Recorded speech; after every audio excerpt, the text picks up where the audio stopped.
Hello students, and welcome to this lesson on the number e and exponents. Our objective today is that we will derive Euler's number and use it as a base for exponential functions. So Euler's number is a special number.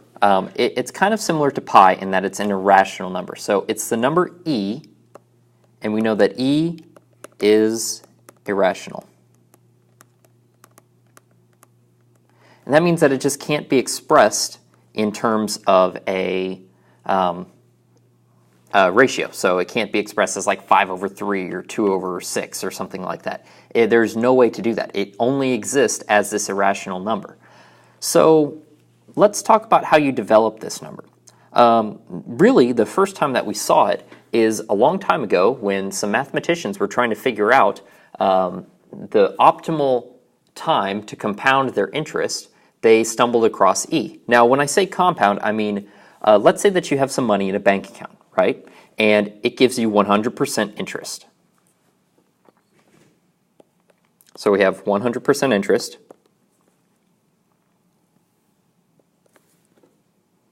And let's say that that bank account then has $1 put in it to start. So after 1 year, how much money will be in the bank account? Well, we know that that's going to be 2. And what we can do is we can actually develop a table here. So what if instead we had it compound every 6 months, right? Then what we would see is we have 1 times 1 plus 1/2 to the 2t. So now instead of doing it every single year, we're going to use it every 6 months. And we want to know how much money is in our account after a year, after the same time period here. What we'll see is that if we still input the same time, the same t, 1 year, then this is going to actually be 2.25. So now instead of having $2 at the end of year, if I compound it annually, meaning I take it out of the account and then put it back in, then I'm going to see that I have $2.25 at the end of the year. So let's go ahead and develop a table with this, right? So what we can say is, we can go ahead and get rid of this 1, but I'm going to say the function here will be 1 plus 1 divided by n times n to the t, where n is going to be my x value. So we're going to plug in these numbers. T will be 1 in this case. So my x value will be n, and let's see what it will look like. So this will be 1, and then this will be x. And what we see is that if I have an x value of 1, we get that output of 2. If I have an x value of 2, I get 2.25. If I have an x value of 4, then it's going to be 2.4414, and so on. Then I get an x value of 12, and I see that it's going to be 2.6130, and so on. We get an x value of 365, and this is going to be 2.71456, and so on. And then let's just say that you did something crazy, like we want to compound it every minute, right? So we're going to say 8,760. Well, we see that the output of this function becomes 2.718279, and so on and so forth. And what we discover is that this is actually approaching the number e. So as we go to infinity here, our number will be the number e. So this is just a number. The number e is a number that is approximately equal to 2.718282, and so on and so forth. And what we see is that it occurs in a lot of different places. So this was the first place where they discovered it when they were talking about money, but what we'll see is that it actually has a lot of applications in science as well. And it is kind of a hidden factor in a lot of our modern world, is this number e. So we're going to use it as a base of an exponential function. So it's going to act just like any other number. So let's go ahead and do some transformations on it. So when we are transforming an e to the x function, it'll just be a b. So this e is just acting as the base of this function. So if we're talking about the base of this function, then it still acts like all of our other exponential functions. So if I have an a value of 3, then what I'll see is that my first value here will still be 0, 3, and then my function, the next point on here, will be approximately 0.3 and 4. So then we have like a point around here, and so on and so forth. So this will now just behave just like the rest of our exponential functions. Now, the real thing is the fact that this is a very common growth curve. All right, likewise, if we have a addition up here, so we have c is equal to -2, so that means my graph is going to shift 2 points to the left. So I go from having a point at 0, 1 to now I have a point at -1, 1. So that'll be my point, and now my x-intercept will become approximately, and I'm sorry, this is the y-intercept, will be approximately 7.4. So somewhere way up here will be my my y-intercept. All right, if we have a -1/2, that's going to be the same thing, where it's just going to shift my function down to -1/2, and now I actually have an x-intercept. The other thing that's going to happen, I'm sorry, you don't actually have an x-intercept. Remember, this is going to be a reflection, so we go down to 1/2, and we're going to reflect so that my function is now going to go down.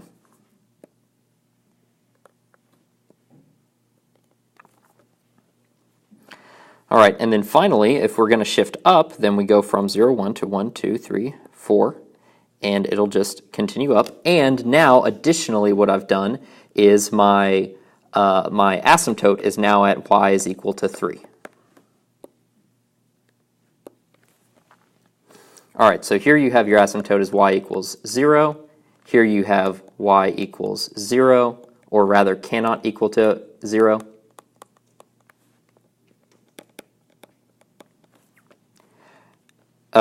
Here you've got the asymptote is y cannot equal 0, and of course here you have the asymptote is y cannot equal 3. All right, so how do we use these in a word problem? Well, a lot of the times we're going to use this function now. We have that the accumulated value is going to be equal to the principal times e to the rt, where r is the rate and p is the principal. And then t is going to be our time step in years. All right, so suppose that you won a contest at the start of 5th grade that deposited $3,000 into an account that pays 5% annual interest rate compounded continuously. So that's the key here, is that if you hear compounded continuously, you're going to be using this equation here. How much will you have in that account when you exit high school 8 years later? So we say 3,000 times e to the rate is going to be 5%, so that's going to be 0.05 times the time, and our time will be 8 years. So we plug this into our calculator. Your e function is in the calculator, so it is a calculator key. So you'll press the e key and then input this. And what you see is that at the end, your output will be 44754.74. So that's how much money you would have at the end of 8 years if you put it into an account that compounds continuously and gives you 5% annual interest rate. So suppose in a similar contest your friend won $3,000 but put it into an account that compounds monthly. How much more money would you make? So when we're talking about compounding monthly, we've already talked about our compounds before. So like we saw earlier, when we had our compound formula, it was a is equal to p times 1 plus r divided by n times n to the t, where r is our rate and n is the number of times that you compound per year.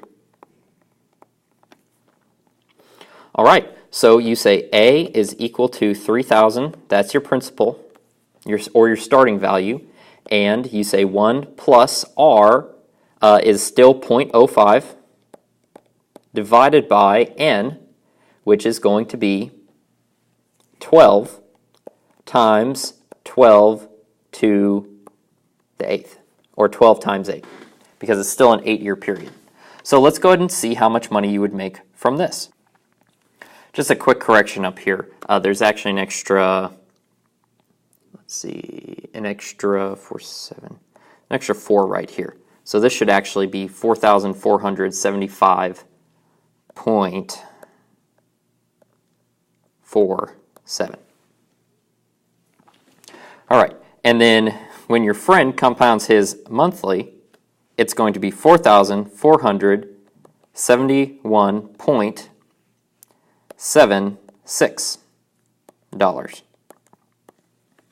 So you see, while it's a very minor difference, you're still making about $3 more than your friend. So if you subtract these two, you have $3 more.